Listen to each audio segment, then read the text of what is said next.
Well, education is a very broad subject. So to get a little specific, in education there is something called autodidactism. Have you heard this word before? It's called autodidactism. It means self-learning.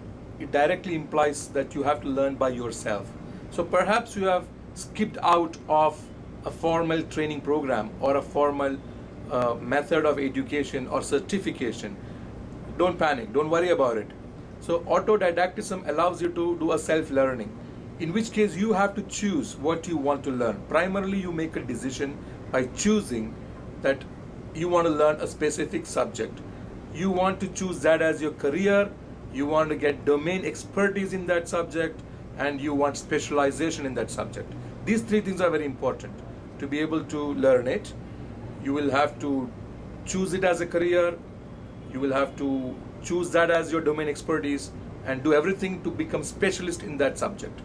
Therefore, in self-didactism or self-learning, you primarily narrow down that subject that you want to specialize in to a subject or two subjects. That's all. You do not want to learn too many things, because this is your choice to make a career out of and to become specialist in.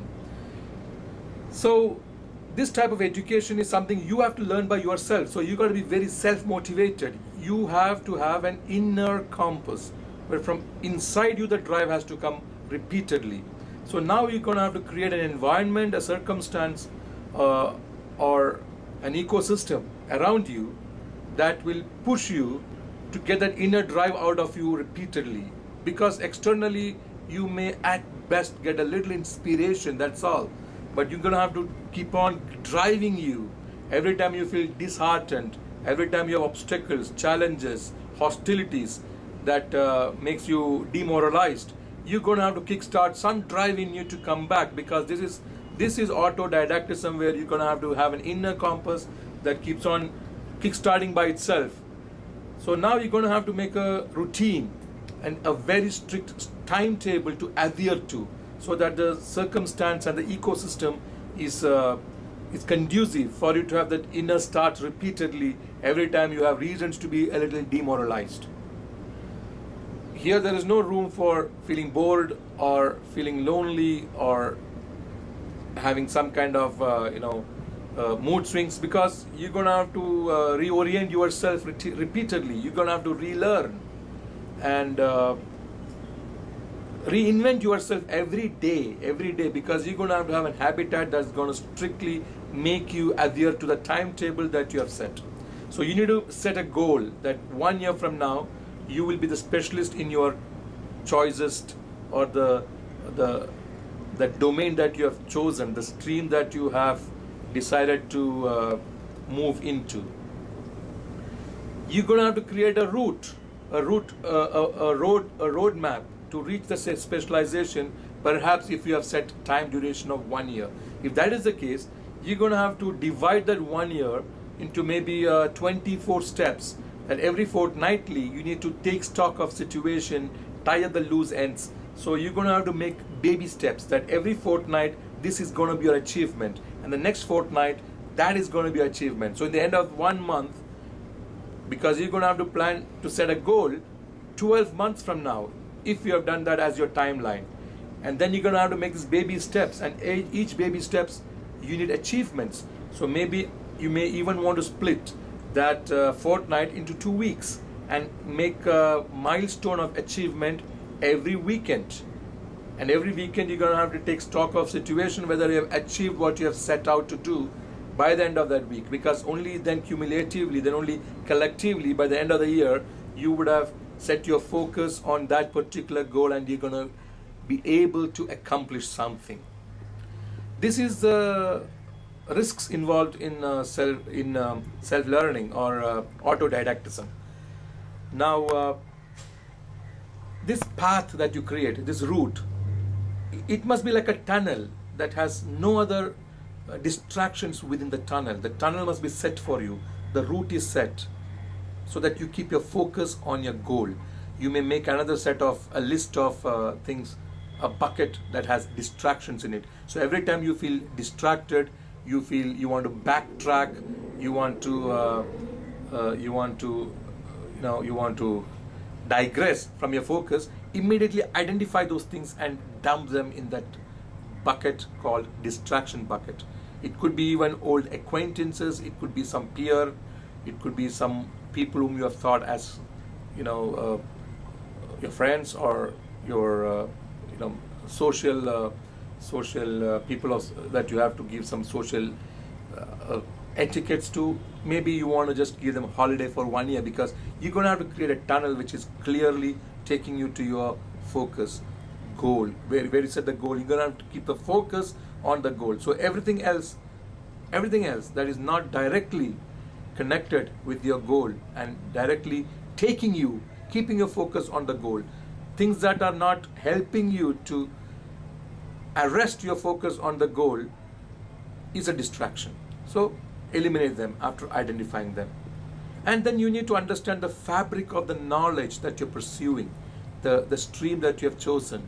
You need to fill yourself with that kind of support system of information, of maybe reference books, appropriate texture of friends around you who is going to give you more inputs, so that they're going to help you to not only give content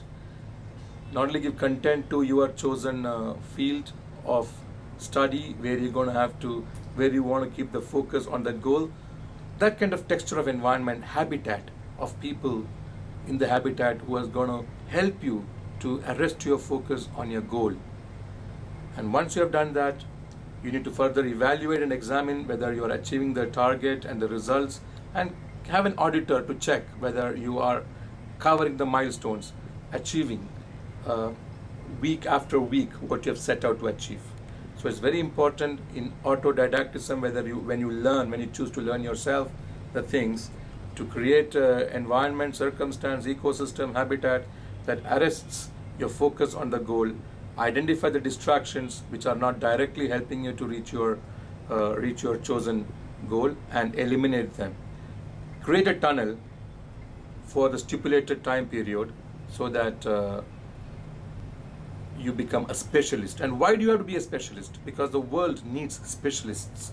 That is the language that the world speaks. That is the language that the people around you understands only industry. Which industry do you belong to? So you need to be specialized in something. You need expertise over a domain. And therefore, you have to keep your focus on the goal, so that you become a specialist in the chosen domain.